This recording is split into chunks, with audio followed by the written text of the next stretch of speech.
নবনির্বাচিত কমিটির আসলে আমরা আজকে আনুষ্ঠানিকভাবে শপথ গ্রহণ করছি এবং আমাদের রূপরেখা কার্যক্রম এর খসড়া ইস্তেহার পাঠ করছি।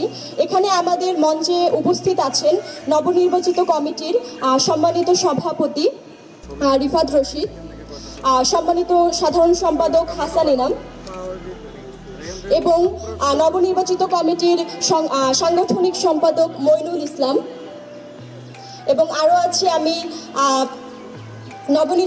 নবনির্বাচিত কমিটির মুখপাত্র সিনথিয়া জাহিন আয়েশা, এবং সাথে আছে সিনিয়র যুগ্ম সহসভাপতি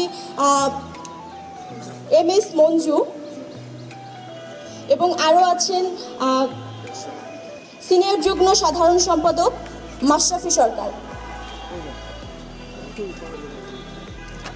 অনেক ধন্যবাদ। একটু কারেকশন আছে, আমি খসড়া ইশতেহার পাঠ করবো না, খসড়া ইশতেহার পাঠ করবেন আমাদের সভাপতি, সর্বশেষে পাঠ করবেন।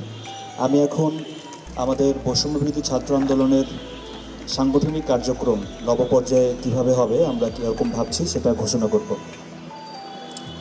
আমি বৈষম্যবিরোধী ছাত্র আন্দোলনের সাধারণ সম্পাদক হাসান ইনাম।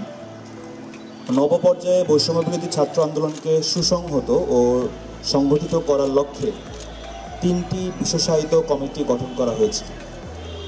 কমিটিগুলো